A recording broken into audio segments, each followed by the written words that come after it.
Hello friends, welcome to my YouTube channel. Question है कि 50 आदमी एक काम को 40 दिनों में पूरा कर सकते हैं।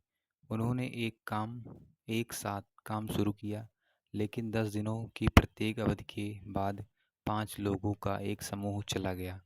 कार्य पूरा करने का समय क्या है? तो टोटल वर्क इक्वल टू होता है number of people into days.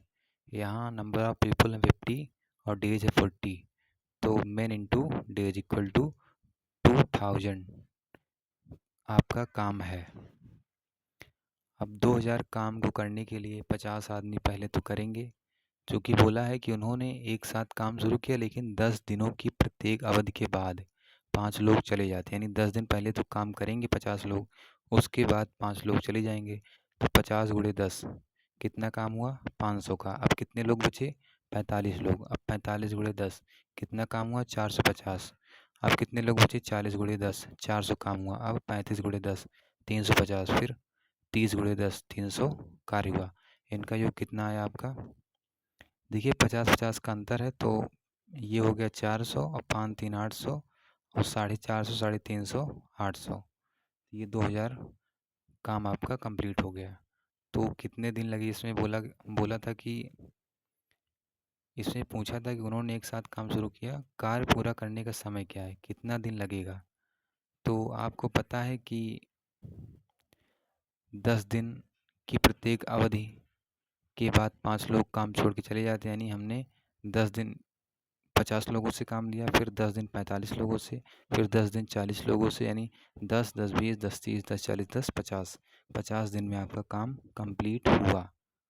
किस त्रिभुज का एरिया ज़्यादा है? तो देखिए इसमें दो भुजा इक्वल है, two sides are equal, so it is ये क्या है? ये है समद्विबाहु त्रिभुज। समद्विबाहु त्रिभुज है तो ये 29 ये 29। अब यहाँ अगर हम परपेंडिकुलर डाल दें तो समद्विबाहु त्रिभुज में हमने आपको प्रूव कराया है पिछली वीडियो में कि अगर हम यहाँ परपेंडिकुलर डाल देते हैं तो ये दोनों साइड इक्वल हो जाती हैं। तो बोला ये 40 है तो ये 40 आपस में बढ़ जाएंगे 20 20। और उसी प्रकार ये भी क्या हो जाएगा? 29 29 21 21। अब इसका अगर एरिया निकालेंगे तो 1/2 ये बेस कितना है? बेस आपका है 40। और ये शीर्षलम्ब कितना है? शीर्षलम्ब कैसे निकालेंगे? तो ये 29 है, ये 20 है, तो 29 का स्क्वायर करके माइनस 20 का स्क्वायर करिए तो ये आ जाएगा। तो ये गुणे, तो जो भी आंसर आएगा आपका वो सेम होगा किसके? ये यहाँ भी आप सेम टू सेम करेंगे। 1/2 21 गुणे ये ये 20 आएगा और यहाँ पे ये क्या आएगा? शीर्षलम्ब जब आप निकालेंगे तो ये 21 आएगा। तो यहाँ पे 1/2 20 इंटू 21 और यहाँ पे क्या आया? 1/2 21 इंटू 20। देखिए दोनों सेम है, इसलिए both areas of triangle will be same. दूसरा क्वेश्चन है 1 plus cot A minus cosec A into 1 plus tan A plus sec A. तो जब भी इस प्रकार का क्वेश्चन हो और आपके विकल्प में न्यूमेरिक वैल्यू दी हो तो आप क्या करेंगे? यहाँ कुछ ऐसा एंगल पुट करिए जो कि ईजिली, मतलब जिसकी वैल्यू आसान आए। तो अगर हम थीटा इक्वल टू 45 फुट कर दें तो कॉट ए आपको पता है 1 होता है, tan ए भी 1 होता है, तो ये 2 हो जाएगा। 2 माइनस, अब कॉसेक की क्या हो जाता है? Cosec equal to 1/sin A, sine 45√2, तो 2 माइनस √2। वैसे यहाँ भी हो जाएगा 2 प्लस √2।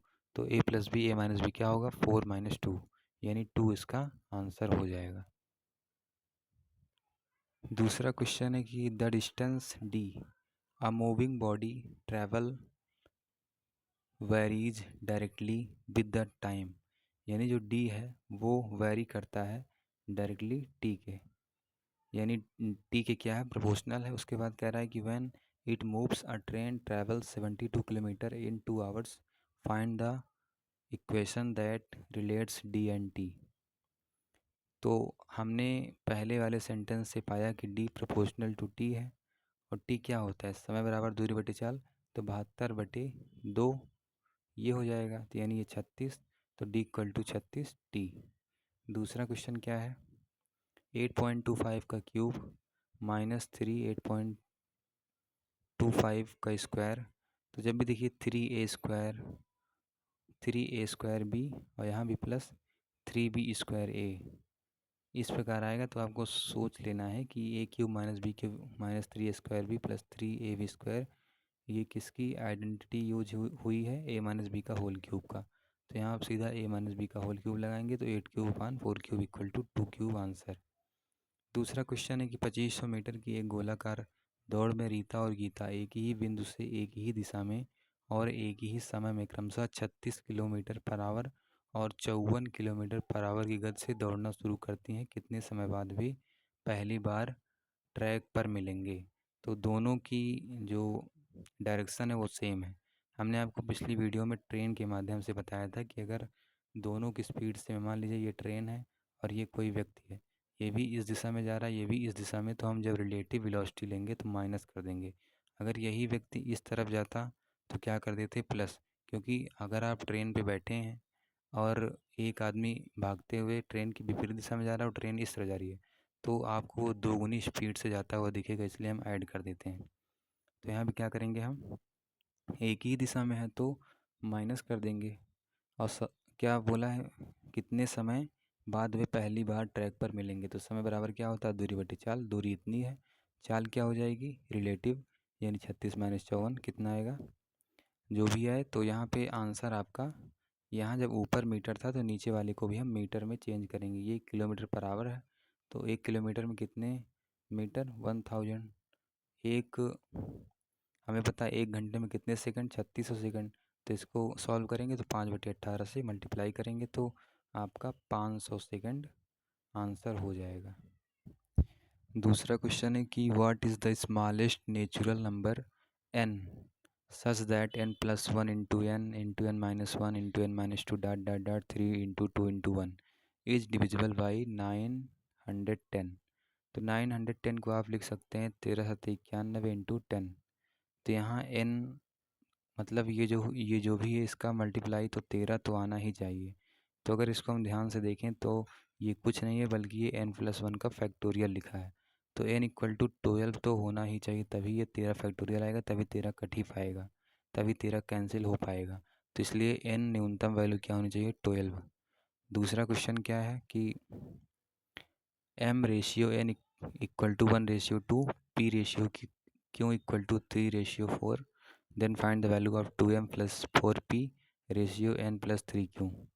तो यहाँ से m = x मानेंगे और n = 2x और p = 3y और q = 4y।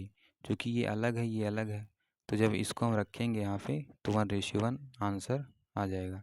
दूसरा क्वेश्चन है कि x = 1/2 + 1/3 + 1/4 + ... 1/10 तक। तो हमें पता है कि x = मैंने इसको आपको एक बार और भी बताया था कि जब भी 1/2 में हम कुछ भी जोड़ेंगे तो क्या प्राप्त होता है, 1/2 में आप कुछ भी जोड़िए तो क्या प्राप्त होगा, 3/2, 1/2 प्लस आप जब x = 1/2 यहाँ पे कुछ भी जोड़ेंगे यहाँ, तो मान लीजिए आप 1/2 की वैल्यू कितनी आती है, 0.5, आपने यहाँ 1 जोड़ दिया तो 1/3 की वैल्यू कितनी आती है, 0.33, यानी ये 0.5 से तो छोटा ही होगा। तो x की वैल्यू 0.5 से छोटी होगी। किससे बड़ी होगी, 0 से, क्योंकि ये सभी क्या वास्तविक मान है और वास्तविक मान कभी 0 से छोटा नहीं हो सकता, यानी निगेटिव नहीं हो सकता, सभी प्लस में है। दूसरा क्वेश्चन है कि करण की दक्षता विनोद की दक्षता का 240% है। तो करण की दक्षता इक्वल टू, दक्षता मतलब efficiency, equal to Vinod into 240/100। तो यहाँ से विनोद यहाँ आ जाएगा अपान में, तो इनकी करण की इफ़िशियंसी 12, विनोद की इफ़िशियंसी 5। अब बोला है कि दोनों मिलकर उसी कार्य को कितने दिन में करेंगे। तो दोनों मिलकर कार्य करना है कितने दिन में, तो T = होता है W/E। ई मतलब इफ़िशियंसी, टोटल इफ़िशियंसी कितना हो जाएगा, 12/2 12×5 = 17। लेकिन टोटल वर्क कहाँ से निकलेगा, तो टोटल वर्क निकलने के लिए फिर आप लगा सकते हैं W = क्या होता है, T × E।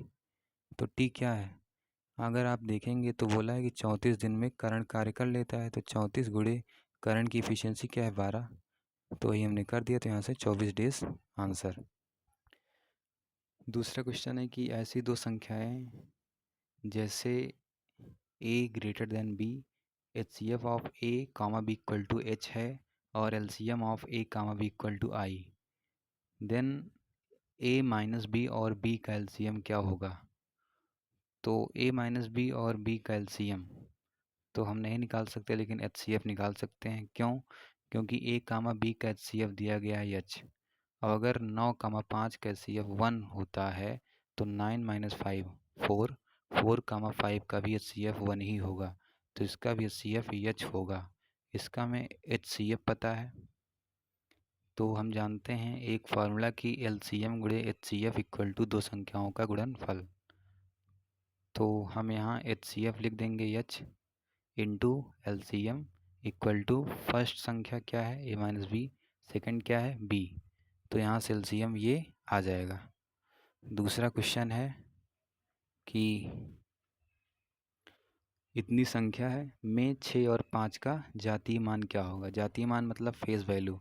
आप क्लास 4 या 5 में पढ़ चुके फेस वैल्यू क्या होती है। फेस वैल्यू मतलब जैसे 1 2 3 4 5 6 7 8, 6 कहाँ है 8 प्लेस पे, तो यही इसकी 6 ही क्या हो जाएगी फेस वैल्यू।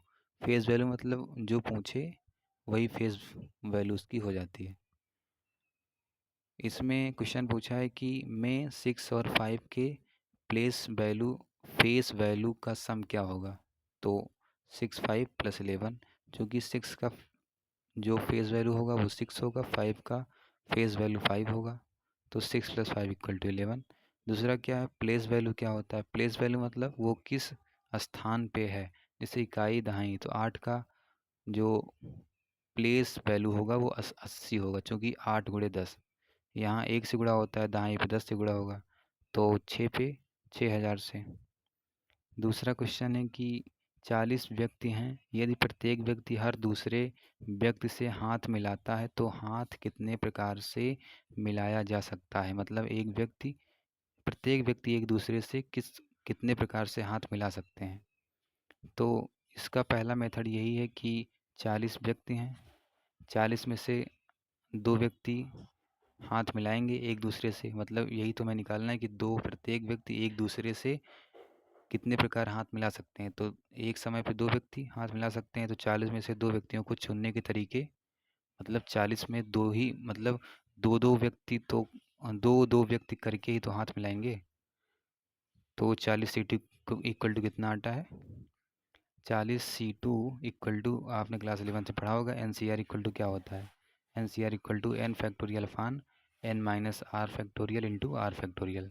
तो यहाँ से 780 आंसर। दूसरा तरीका ये है कि मान लीजिए 5 व्यक्ति हैं, आप ये क्या कर रहे हैं हाथ मिला रहे हैं, तो 5वां व्यक्ति चौथे से, फिर 5वां तीसरे से, 5वां दूसरे से, 5वां पहले से, तो यहाँ 4 मेथड हो गया। अब इसने तो हाथ मिला लिया, अब ये हट जाएगा। अब दूसरा वाला जो चौथा है वो तीसरे से, फिर चौथा जो है वो दूसरे से, फिर चौथा जो है वो पहले से, तो यहाँ 3 तरीका।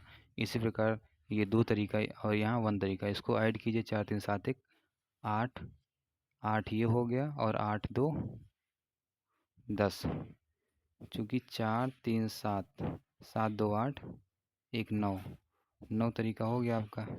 सॉरी 4 3 7 2 9 1 10, 10 तरीके से आप हाथ मिला सकते हैं। तो अगर आप यहाँ से देखिए तो 5 व्यक्ति थे, तो 5 माइनस 4, 5 माइनस 1 कितना आएगा 4, तो 4 व्यक्तियों का योग कितना होगा 4 3 2 1, मतलब व्यक्तियों की संख्या का योग। अगर बोल रहा है कोई 40 व्यक्ति हैं, कितने प्रकार से हाथ मिलाएंगे, तो 40 माइनस 1 करिए 39। अब 39 तक की संख्याओं का योग निकालिए, तो यही आ जाएगा 780। उसी प्रकार यहाँ भी 5 व्यक्ति हाथ मिलाएंगे, तो हाथ मिलाने की संख्या क्या होगी 5 माइनस 1, यानी 4 तक की संख्याओं का योग। तो 4 प्लस 3 प्लस 2 प्लस 1, 4 3 7 2 9 1 10। तो यहाँ से भी आप ये निकाल सकते हैं कि n-1 व्यक्तियों का योग करिए, वही n व्यक्तियों के हाथ मिलाने की संख्या होगी।